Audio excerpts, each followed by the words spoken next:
इस लेक्चर में डिस्कस करेंगे फिर से एविडेंस एक्ट के टॉपिक पे। और आज हम लोग चैप्टर 9, क्योंकि ये सीरीज है चैप्टर 9 का एविडेंस एक्ट, तो आज हम लोग चैप्टर 9 के आगे के प्रोविजन को देखेंगे। वो है क्या? वो है सेक्शन 126 से 129 तक। इस लेक्चर में हम लोग 126 से 129 के प्रोविजन को बारीकी से देखेंगे, समझेंगे।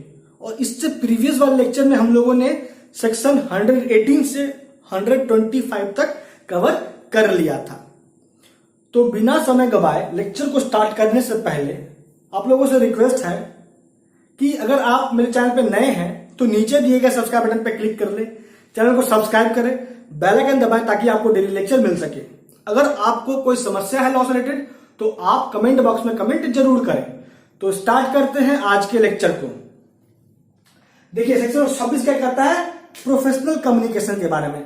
अब कंसेप्ट क्या है पहले जिस्ट समझते हैं। सेक्शन 126 का जो ऑब्जेक्ट है, जिस्ट है, वो यह है कि जो भी बातचीत, जो भी कम्युनिकेशन या जो भी जानकारी का आदान प्रदान हुआ है क्लाइंट और एडवोकेट के बीच में, क्लियर, तो उस जानकारी आदान प्रदान, जो भी बातचीत हुई, जो भी कम्युनिकेशन हुआ, उस कम्युनिकेशन को लेकर सबूत अगर दिया गया एडवोकेट के द्वारा अपने क्लाइंट के अगेंस्ट, तो यहां पे एडवोकेट को रोक दिया जाएगा, क्योंकि उसका क्लाइंट प्रिविलेज का क्लेम करेगा 126 के तहत और कहेगा कि उस कम्युनिकेशन पे आप सबूत नहीं दे सकते हो, है ना। तो ये है मूल रूप से बात सेक्शन 126 का। लेकिन एग्जैक्टली क्या कहता है सेक्शन 126 ये समझिए। तो पहले हम लोग को ये समझते हैं कि किन किन बातों को लेकर प्रिविलेज है। किन किन बातों पे सबूत अगर एडवोकेट देगा अपने क्लाइंट के अगेंस्ट तो उसको रोक दिया जाएगा सबूत देने से। तो ये टोटल 3 बात है। वो है क्या क्या? तो पहला है कि जो भी कम्युनिकेशन हुआ क्लाइंट और, देखिए सेक्शन 126 में पहले एक बात आप नोट कीजिए कि सेक्शन 126 में शब्द एडवोकेट यूज नहीं है, ठीक है। वहां जो शब्द इस्तेमाल हुआ वो हुआ बैरिस्टर, अटर्नी, प्लीडर, वकील। लेकिन ये सभी अब कैटेगराइज हो गए हैं एक कैटेगरी में। After the commencement of advocate act ये सभी अब एक कैटेगरी में आते हैं, वो है एडवोकेट। तो आप ऐसे समझो कि जो भी कम्युनिकेशन हुआ, एकदम ध्यान से समझना और अपने पास नोटबुक जरूर रख ले, ताकि जो भी जिस तरीके से मैं आपको बता रहा हूं वो आप लिख लो, ताकि आपको इस टॉपिक पे कभी दिक्कत ना हो, ठीक है। तो देखिए जो भी आते हैं पॉइंट पे, जो भी कम्युनिकेशन हुआ क्लाइंट और एडवोकेट के बीच में, समझ में आ रहा है पॉइंट? तो यह कम्युनिकेशन अगर हुआ है कब, तो कहता है इन कोर्स ऑफ एम्प्लॉयमेंट, जब क्लाइंट अपने एडवोकेट को एम्प्लॉय कर रहा था उस वक्त हुआ, या फिर जो भी कम्युनिकेशन हुआ क्लाइंट और एडवोकेट के बीच में एम्प्लॉयमेंट के पर्पस को लेके, ठीक है, एम्प्लॉयमेंट के उद्देश्य से जो भी कम्युनिकेशन हुआ है वो कम्युनिकेशन प्रिविलेज्ड है, पहला। दूसरा कि जिन भी डॉक्यूमेंट के, जो भी डॉक्यूमेंट में जो भी बातें कही गई है, लेकिन कंटेंट ऑफ डॉक्यूमेंट को लेके जो भी जानकारी हुआ है एडवोकेट को, उस पॉइंट पे। और तीसरा है कि जो भी लीगल एडवाइस दिया गया एडवोकेट के द्वारा अपने क्लाइंट को, इन तीनों पॉइंट पे अगर सबूत देता है एडवोकेट अपने क्लाइंट के अगेंस्ट, तो क्या वो दे सकता है सबूत? तो कहता है कि नहीं दे सकता है। कब? जब क्लाइंट अपने प्रिविलेज का क्लेम करेगा 126 के तहत। तो समझ में आया पॉइंट?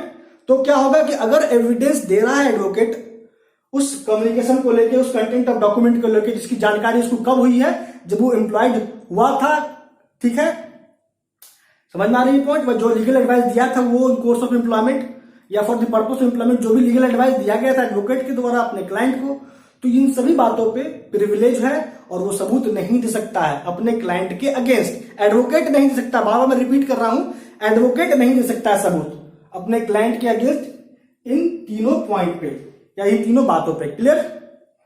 तो ये तो हो गया जनरल रूल, है ना। लेकिन ऐसे कौन कौन से एक्सेप्शनल केसेस हैं, अपवाद हैं, जब एडवोकेट जो है सबूत देगा अपने क्लाइंट के अगेंस्ट, जो भी कम्युनिकेशन हुआ है उसके आधार पे, इन कोर्स ऑफ एम्प्लॉयमेंट हो या फिर एम्प्लॉयमेंट के उद्देश्य से हो, ठीक है, कम्युनिकेशन।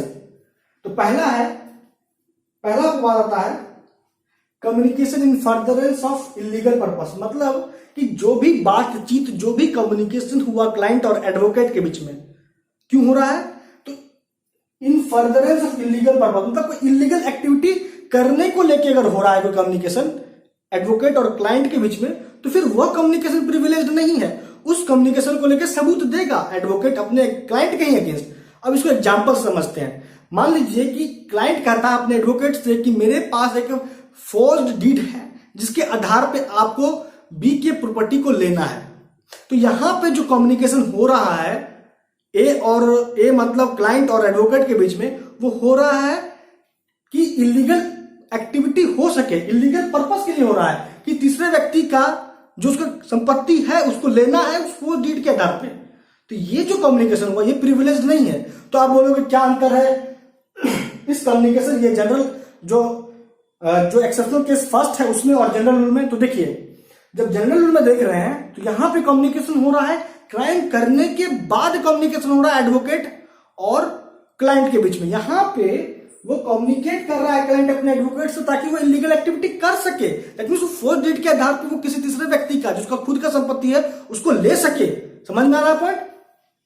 तो ये फर्क है और ये अपवाद की कैटेगरी में आता है। और इस कम्युनिकेशन को लेकर एडवोकेट सबूत देगा और उसका क्लाइंट कुछ कर भी नहीं पाएगा, वो प्रिविलेज क्लेम नहीं कर पाएगा। क्लियर? अब आइए दूसरा पॉइंट आते हैं, होता है फ्रॉड और crime since the commencement of the employment. मतलब एम्प्लॉयड होने के बाद एडवोकेट जैसे इंगेज हुआ क्लाइंट के द्वारा, उसके बाद अगर क्लाइंट कोई भी फ्रॉड या क्राइम करता है तो उस फ्रॉड क्राइम को लेके उसका एडवोकेट खुद के ही क्लाइंट के अगेंस्ट सबूत देगा। फॉर एग्जाम्पल मान लीजिए कि एक क्लाइंट है, उस पर आरोप लगा है कि उसने तीसरे व्यक्ति से 5 लाख रुपया लिया है। क्लियर? अब देखिए जो ए है वो क्लाइंट है किसी भी एडवोकेट का। समझ में आ रहा पॉइंट? एकदम ध्यान से समझना इस बात को। तो यहां पे ए पे 5 लाख रुपया लेने का आरोप है किसी तीसरे व्यक्ति से, और वो जो ए है वो अकाउंट भी मेंटेन करता है। ठीक है?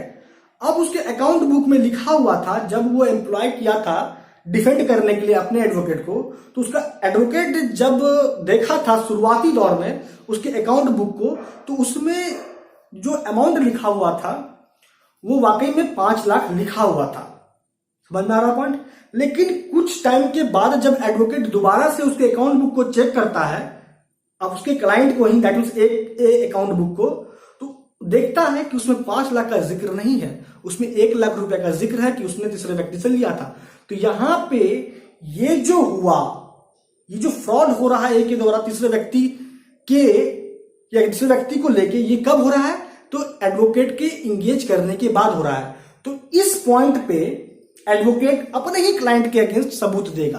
क्लियर है? ये प्रिविलेज नहीं है। समझ में आया?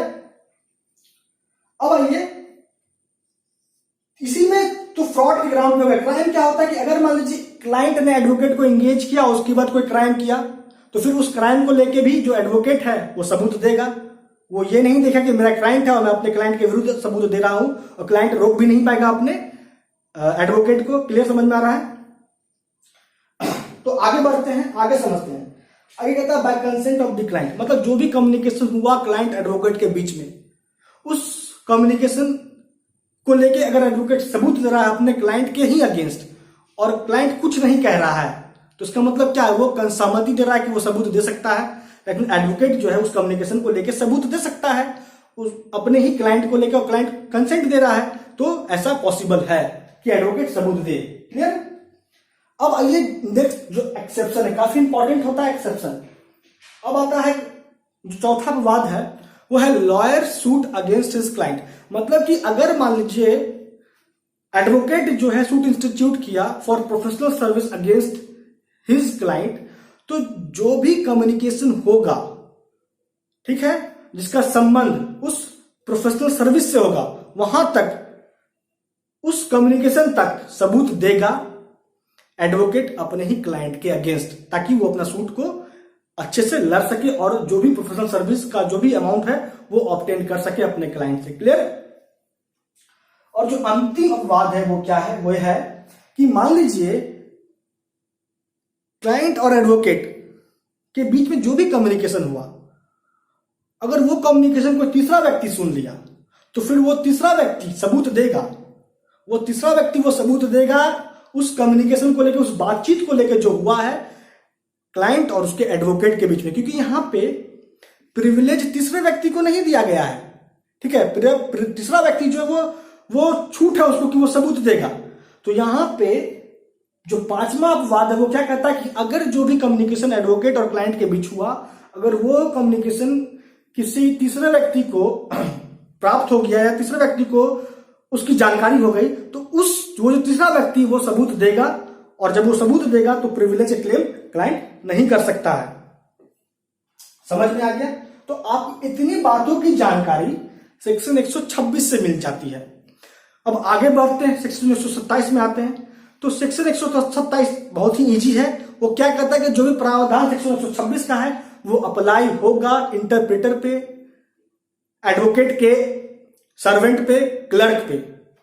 फॉर एग्जाम्पल थोड़ा सा इलोबरेट करते हैं, एग्जाम्पल समझते हैं। मान लीजिए कि जो भी कम्युनिकेशन हो रहा है एडवोकेट और क्लाइंट के बीच में, अब वह एडवोकेट का सर्वेंट वहां पे है, ठीक है, या उसका जो क्लर्क है वो वहां पे खड़ा है, वो भी उस कम्युनिकेशन को सुन रहा है, तो क्या वो क्लर्क वो सर्वेंट एडवोकेट का एविडेंस देगा उस कम्युनिकेशन को लेके? नहीं दे सकता, क्योंकि वह क्लर्क सर्वेंट जो उसी का कंस्टिट्यूएंट माना था उसके एडवोकेट का ही, वो तीसरे व्यक्ति की कैटेगरी में नहीं आता। यहां फंसना नहीं है बात को लेकर, है ना। तो यहां पे साफ 127 में कह दिया है कि सेक्शन 126 अप्लाई होगा एडवोकेट के सर्वेंट, क्लर्क पे और इंटरप्रेटर पे, है ना। क्लियर? तो जो भी कम्युनिकेशन की जानकारी इनको होगी वह उस कम्युनिकेशन को लेकर सबूत नहीं देगा जो हुआ है क्लाइंट और एडवोकेट के बीच में। क्लियर? समझ में आ गया 127। अब आगे बढ़ते हैं, 128 में आते हैं। सेक्शन 128 क्या कहता है?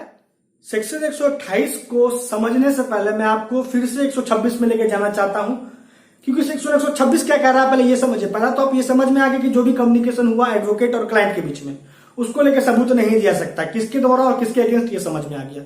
तो ये जो रिस्पॉन्सिबिलिटी एडवोकेट का है वो तब भी है जब वो एडवोकेट है अपने क्लाइंट का, और तब भी रहेगा जब वो अपने क्लाइंट का एडवोकेट अब नहीं रहा। समझ में आ गया ये पॉइंट? समझ में आया?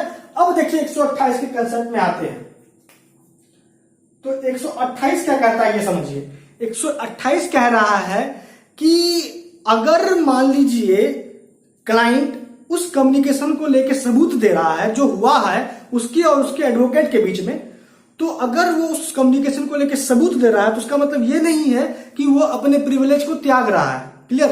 इसका यह मतलब नहीं हो जाएगा कि अब एडवोकेट जो है, जो एडवोकेट था या जो एडवोकेट है, क्लियर, वो जिसके बीच कम्युनिकेशन हुआ वो सबूत दे दे या सबूत दे सकता है। क्लियर? लेकिन अगर वही क्लाइंट अपने उस एडवोकेट को जिससे कम्युनिकेशन हुआ या जिससे कम्युनिकेशन हुआ है, जो एडवोकेट है, उस जिस भी एडवोकेट से कम्युनिकेशन हुआ है उस एडवोकेट को बुलाता है before court as a witness और उससे उसी मैटर पर सवाल करता है जिसका संबंध कम्युनिकेशन से है, जो उसके और उसके एडवोकेट के बीच में हुआ था, उस व्यक्ति जो अपेयर हुआ एज अ विटनेस के तौर पे उसके बीच में हुआ है।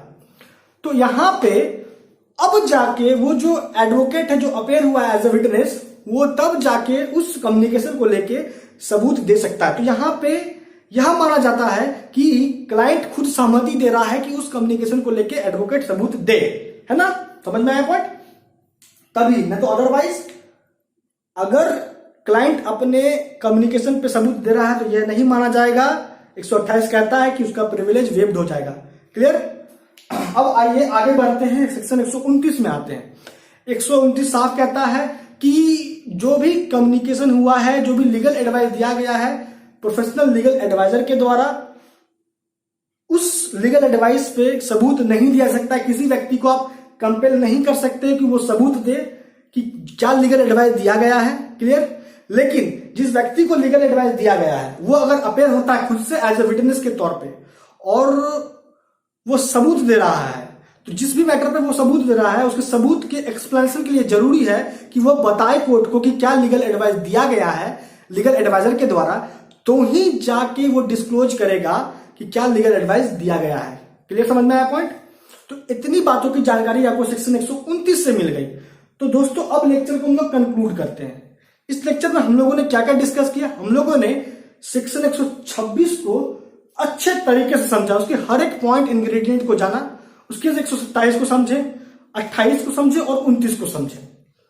तो दोस्तों आज इस लेक्चर में इतना ही। आपका अब तक हमारे साथ बने रहने के लिए बहुत बहुत धन्यवाद।